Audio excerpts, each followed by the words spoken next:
अस्सलाम वालेकुम जी, की हाल जे दोस्तों? ठीक हो? उम्मीद करना कि सारे दोस्त ठीक होंगे।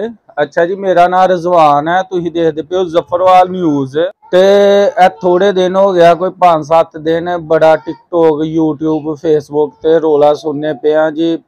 इंडिया दी पाकिस्तान दी जंग लग चली है।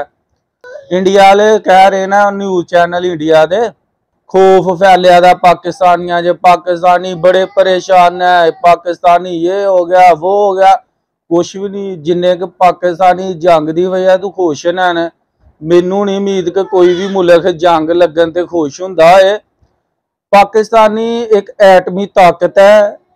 इंडिया ने पता नहीं की सोच के पाकिस्तान को धमकी लाई है, या काफ़ी देर हो गया, काफ़ी साल हो गया इंडिया के फौजियों ने घुट नहीं खाधी किसी मुल्क लू।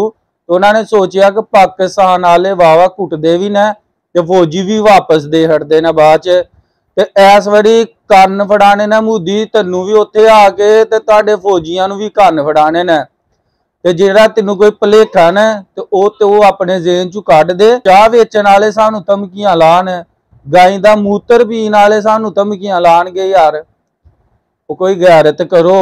अहीं तुहानू की जानने, पाकिस्तानी तुहानू किसी भी खाते च नहीं गिनते है।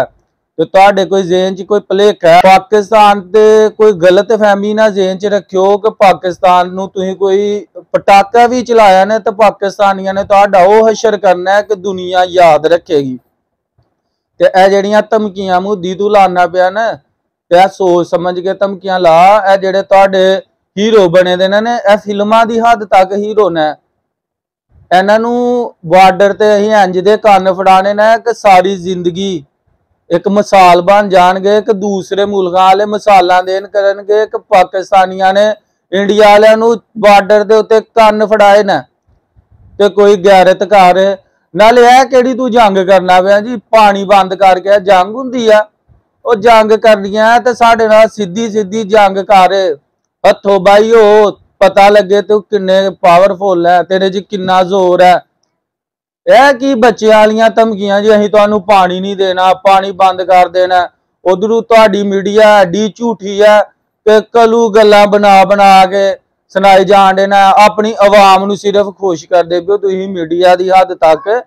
ते वो वीडियो विखाओ जिहड़ी अभिनंदन वाली वीडियो सी, वो विखाओ अपने आवाम नू कि पाकिस्तानियों ने साडे फौजी नू फड़िया, कुटिया, चाह भी पियाई, खिदमत की, जलील किया, ते बाद फिर तुहानू असीं फौजी तुहाडा दे हटिया।